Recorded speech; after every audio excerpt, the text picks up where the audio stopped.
Hello guys, welcome again. In this video we will do pie chart with checkbox. Really good project. Let me run first. Here we have checkboxes: apple, bananas, orange, grapes. When I change the checkboxes here, I will have a pie.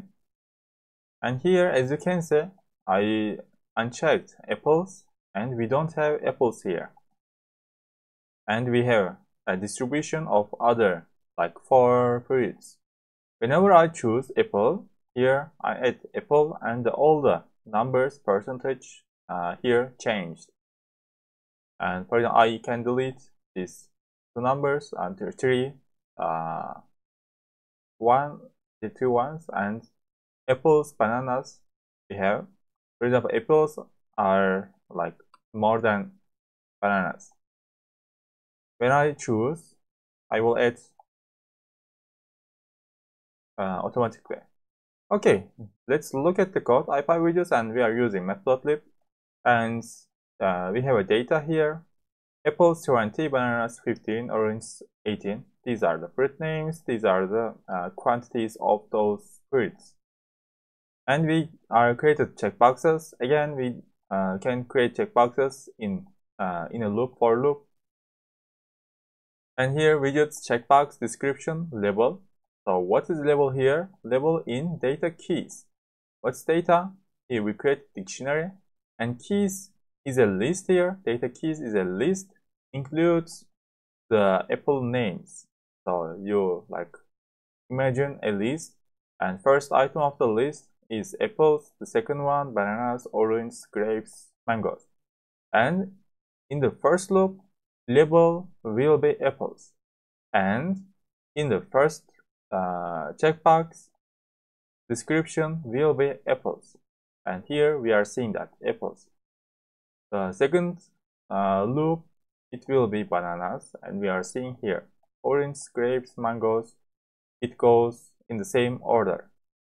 Okay, here we created 5 checkboxes, and then we are created output widget here again, pie chart output, widgets output, and we have a function. Later we look at that.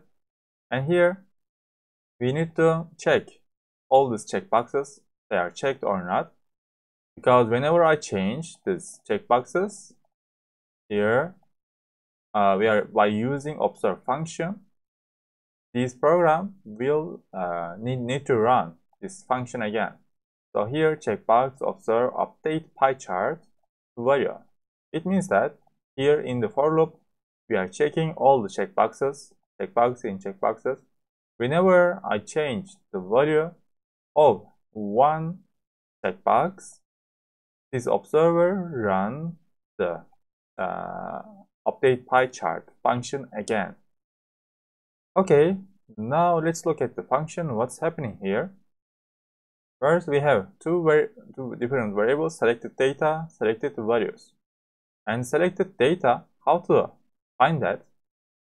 Label for label checkbox in zip data keys checkbox. Here, let's look at data keys checkboxes. If checkbox value true, here if checkbox value true, it means that if it is checked, now it is true. So when this condition is okay, by using zip function, data keys and checkboxes, they are also list.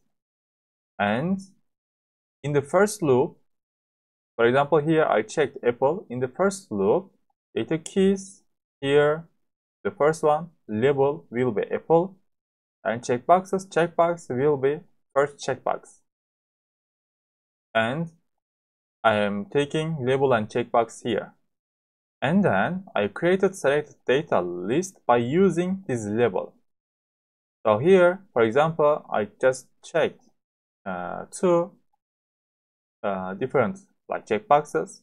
Now in this part, our selected data equals a list, and in that list we just have 2 items, apples and bananas, because just 2 of them checkbox value is true, others false. So we don't add those labels to the list. and then selected values. Here, data, and we selected data here, and what are the values of those labels. And to find that, we will use this dictionary, data dictionary. Data label, for example, to find apples quantity, we need to use this one, data. Inside that data, we will write apple here, and this one equals 20. So for label in selected data, so we are also finding that by using for loop. In selected data, in this condition, we just have two different label.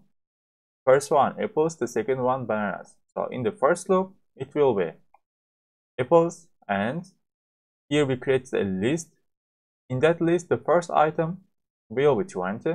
The second item, bananas, will be 15. So here we created two lists. In the first list, we have two items. They are apples, bananas. Selected values are 20, 50.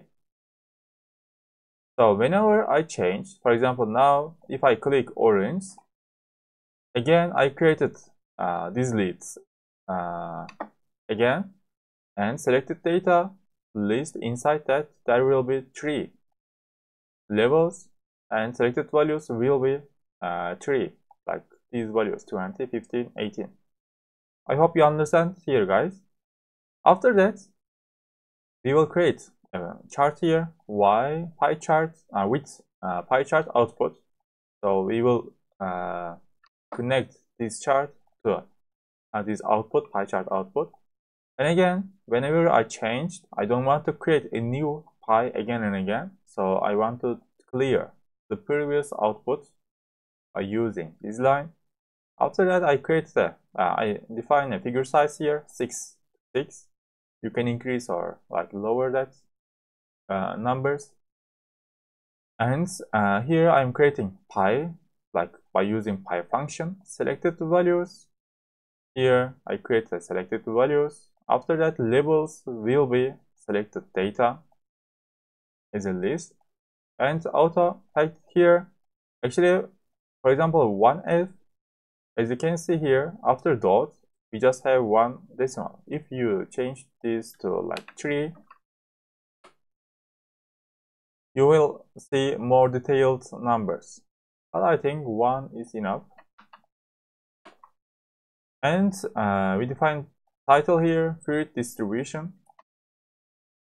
Here we are seeing fruit distribution. And to see that, we are using show function. After that, we created a vertical box. Actually, maybe some of you realize that there is a difference here. Before, what was going on here? We created a list. We have to create a list, and everything must be in the list. Actually, now it's also like that. Because checkboxes is a list here. So we can sum 2 lists, and the result also will be a list. But in another way, before we used this way, select this one. Here it's a list, and write comma. Here checkboxes is a list, but I want to unpack this list to individual items, individual checkboxes in the checkboxes list. How to do that? I just write asterisk here. So the results will be same. So this one and this one same.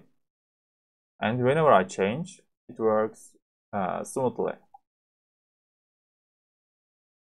Okay, guys, I think I explained everything. But if I missed something to like explain and you didn't understand that part, please ask me. See you in the next video. Bye bye.